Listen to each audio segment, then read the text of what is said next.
And we are back. Welcome back to Esso versus Erik, where we have finally arrived at the destination we have been looking for. It is Real Madrid against Manchester United in the first leg of the Champions League quarter-final. The remainder of this series now hinges on how we do in the next 2 of 3 episodes. Obviously, we have one Premier League game in between the 2 matches against Real Madrid, which will be tomorrow's episode. But today's episode will be the first leg.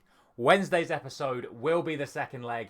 And the question is, can we progress to the Champions League semi-final? A semi-final which I genuinely believe, if we get there, we will beat Porto or Inter Milan. So I'm hopeful. I really think we can do this. It's going to be huge. The job for today's episode is don't go too far behind. We've had a lot of draws in the last few episodes. A draw today would be a fantastic result, but we'll see how it is. Like I say, essentially the remainder of this series hinges on this. You can see by the Premier League table, with just 6 games left, realistically we're going to be 11 points behind. So we're not going to catch Manchester City in the Premier League, but we can still deliver Champions League success in the final episodes of this series. Let's get into the team news right now, where I have gone for what I believe is the most informed starting 11 on this series available to us right now. Firstly, Onana in goal, no surprises there. A back 4 of Wan-Bissaka, Upamecano, Martinez and Luke Shaw. We're sticking with the 4-back, we're not changing to the 3-back. It's going to be the 3-man midfield of Casemiro, Kobbie Mainoo and Bruno Fernandes. A combination which I don't think I've actually done on this series, albeit the most likely real-life Manchester United midfield going into this season. And then it's a front 3 of Antony, Rashford and Taremi. Højlund obviously still injured, but the other worrying thing is that Martial is unregistered. I went into this with Taremi and Højlund as my forwards. Obviously, we know McTominay can play there like he did at the start of the series, but my plan for him will be to not risk him unless he's needed, and obviously Taremi is on that yellow card as well. So if he gets booked in this match, McTominay will have to play up front in the second leg. So I'm going to be very cautious about my usage of McTominay. We've got 12 subs available to us. We've got a lot of talent available to us on the bench. This is the starting 11 I'm going for. Can we get a good opening leg of this Champions League quarter-final? We're travelling to the Bernabeu. Let's see what the Real Madrid lineup has to say. And so for Real Madrid, it is also a 4-3-3 formation. They have got Kepa in goal, Nacho at right back, Rudiger and Alaba at centre back with Camavinga at left back. Tchouaméni will be in holding midfield with Jude Bellingham and Luka Modric as the supporting midfielders. And then on right wing, it is Fede Valverde and a striker combination of Vinicius Jr. and Rodrigo. I'll be interested to see which one plays on the left and which one plays up front, but we've gone for it. This is our best possible team. Of course, the big other news is that man right there down the bottom, Harry Maguire, making his first appearance potentially against Manchester United after we sold him earlier on in this series. Come on, let's get into it. Champions League quarter-final action starts right now. I've been looking forward to this. You can't see it behind my face cam, but it is Rodrigo that is up front with Vinicius on the left. I don't think many people are going to be too surprised about that. Still waiting for the first clip of this match.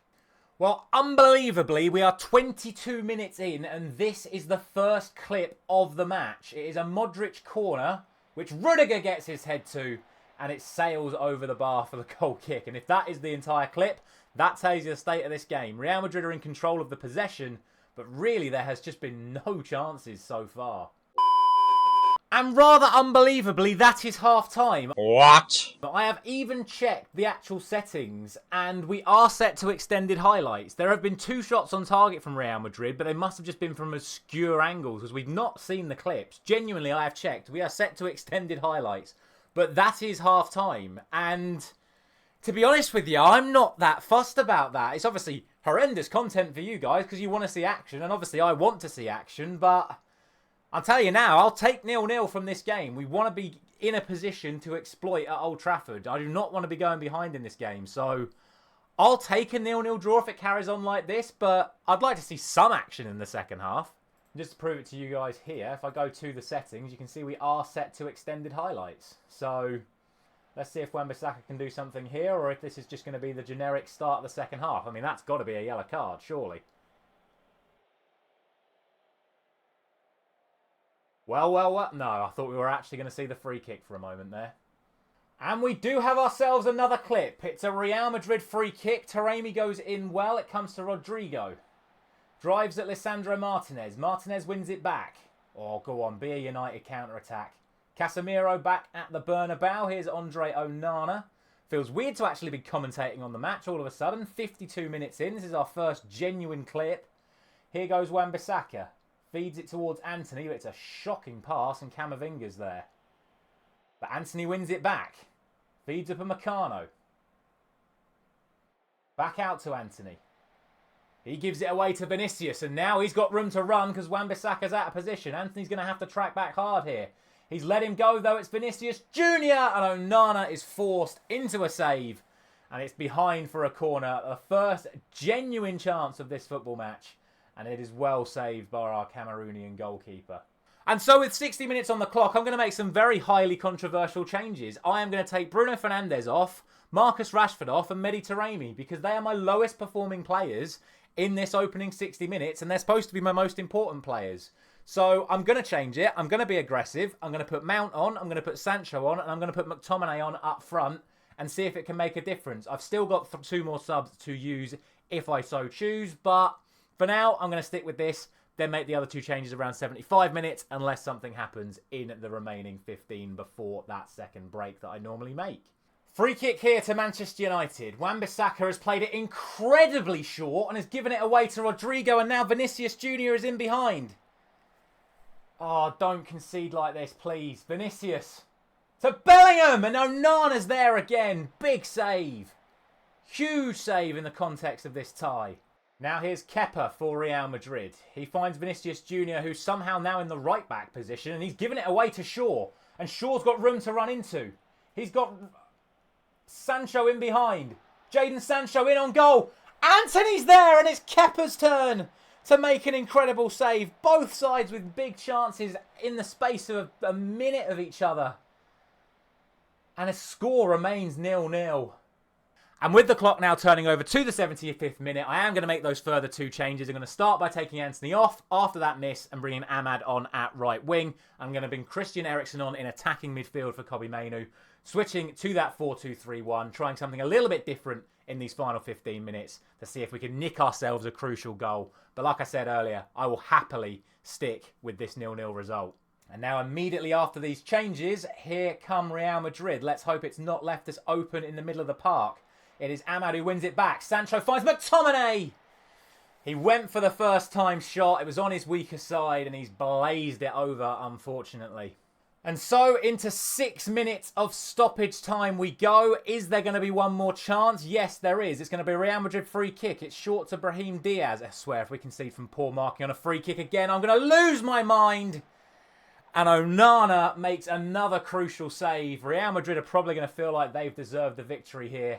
It's going to be a corner kick to them. Alaba swings it in, and it's headed clear. And is that going to be the last chance? And here comes the final clip. Is it just going to be the full-time whistle with 30 seconds over time? It's Mount.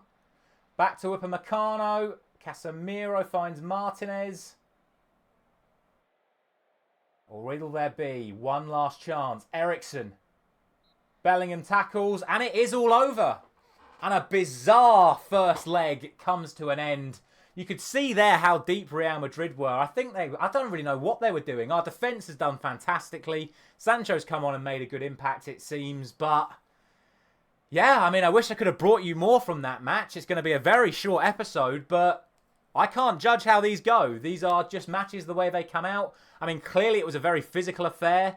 What's that? 24 and 18. So over 40 fouls were committed in that football match. So no wonder we didn't see anything. Just every time someone got the ball, fouls were given away. We had 4 yellow cards, they had 3 yellow cards. But do you know what? I'll take it. And like I say, I apologise again for the state of this episode, but it is what it is. We're going to have a second leg in 2 episodes' time. We'll have the Premier League game against Bournemouth as the next episode for you. Obviously, we will be changing the whole team for that. And then that second leg, which was now a 1-leg shootout against Real Madrid, back at Old Trafford on Wednesday. Come on, United. Let's get to that semi-final.